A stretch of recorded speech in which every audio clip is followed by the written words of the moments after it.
Going forward, when we say about foreign policy, there are a few things with regard to China. Okay. First important foreign policy with China, Panchsheel policy. Yes. Do you come across that in Lakshmikant?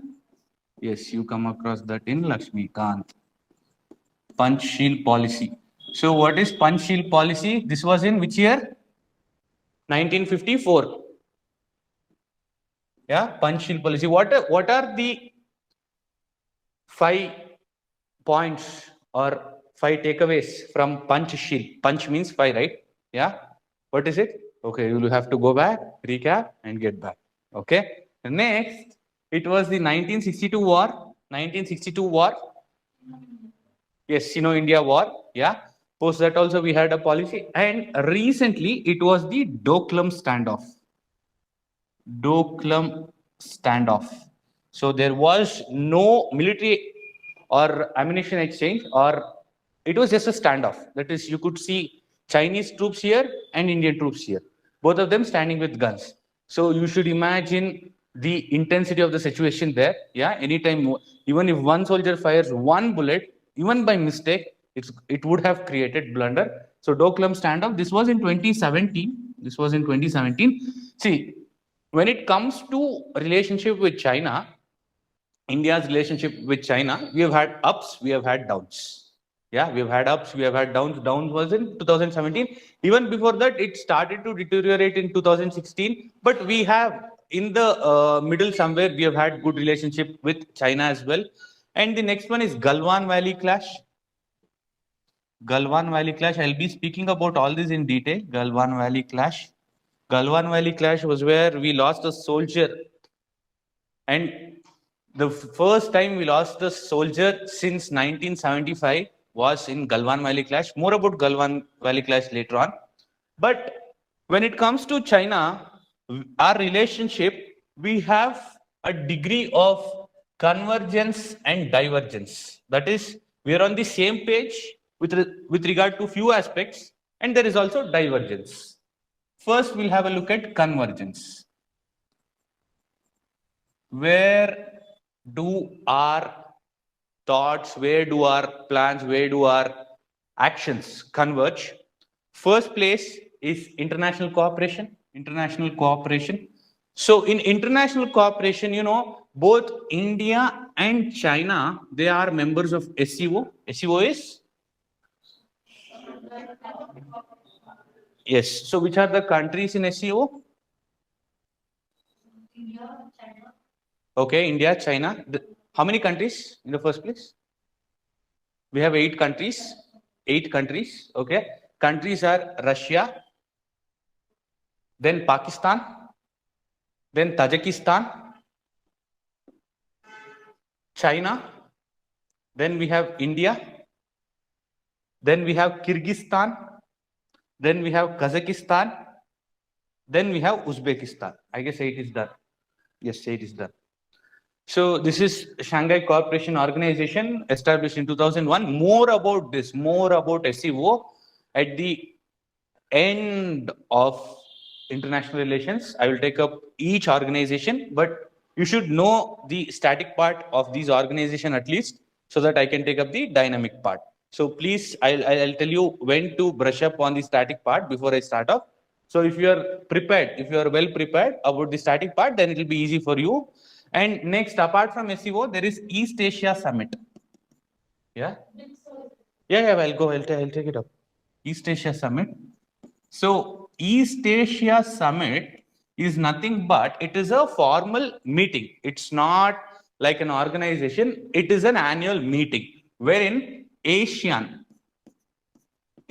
countries. How many member countries in ASEAN? There are 10 member countries. Yeah. So I want you to list it out later on. There are 10 member countries in ASEAN plus 6 countries. So which are the 6 countries? It is India, China, then we have Russia, then we have US, Australia, and South Korea. These are the plus 6 countries. Do you want me to repeat? It is India, then we have China, then there is Russia, then there is US, then there is South Korea. Okay, and also Australia. And apart from East Asia Summit, there is RIC, that is Russia, India, China Summit.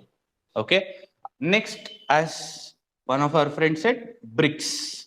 Even in BRICS, we have cooperation, international cooperation, and G20. So these are international cooperation organizations wherein India and China they meet. India and China they meet. Okay, this is the first point in convergence, and the next one after international cooperation we have trade. Obviously, we have trade with China. Yeah, but the issue is we have a trade deficit, but we have trade. Most of the items, electronic items that we use are from China. China, you get cheap products, okay? And we have around $80 billion. I've already told you that. And new economic order reforms. New economic order reforms. So, be it IMF or World Bank, India and China, they stand united when it comes to global market. They want to build the global market. That is one more place where India and China have their thoughts converge. And both of them, they support WTO reforms. So World Trade Organization, there are few changes that need to take place, reforms, they need to happen. Not all the time, but yeah, sometimes there needs to be reforms whenever there is a trade imbalance or whenever there is a block in trade between countries or between continents, there is a block in trade. That is when there is reforms required. And also when it comes to climate change, when it comes to climate change, do you think China is committed to climate change? First question, is China committed to climate change? All the countries, they are committed to climate change, but the issue is there is principle of common but differentiated responsibilities. Okay, what do you mean by this? Climate change is common. It is not just for India. It is all over the world, including China. Climate change is common, but responsibilities are different.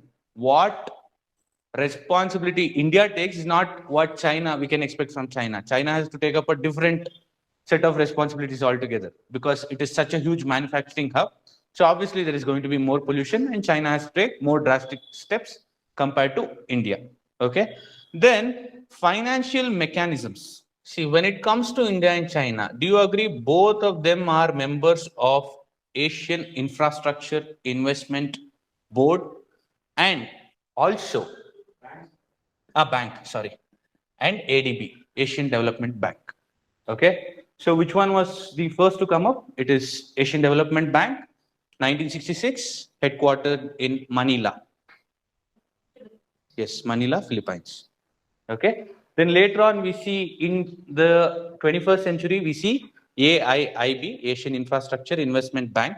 Yeah, more about this later. Next, in terror cooperation to control terror. Okay, there is terror cooperation. So, sir, where do you see India and China together against terror? We see that in SCO RATS. So, SCO RATS. What is SCO RATS? This is a specific unit set up in SCO, that is Regional Anti-Terror Structure. In Shanghai Cooperation Organization, there is a separate unit for fight against terror. That is Regional Anti-Terror Structure. So what does this RATS do? It is against terrorism, extremism, and separatism, basically. Terrorism, you know what is terrorism? Extremism, you see, extreme, yeah, like the Jews or Islam.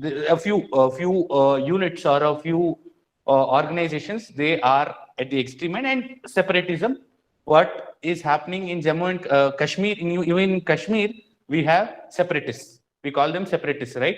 Why? Because they want a separate country. Yeah, separatism, even that is under the SCO RATS. And also when it comes to SDG, that is Sustainable Development Goals, both the countries converge, what their goals are, because sustainable development goals are for the entire world. Okay. So these are areas of convergence. To quickly recap, there is international cooperation, that is be it SCO, East Asia Summit, RIC, BRICS, G20. Then in trade, we have a trade deficit, but we have a $80 billion US dollar trade with China, and new economic order reforms, that is be it in IMF or World Bank. Their economic order reforms, both of them they converge, and also they support WTO reforms. And climate change, both of them they have principle of common but differentiated responsibilities. And even financial mechanisms, both of them are stakeholders in ADB and AIIB. And in terror cooperation as well, both of them they have a degree of convergence, that is SCO RATS. It's a special unit, and in sustainable development goals. So now we have seen convergence. Let's have a look at divergence now.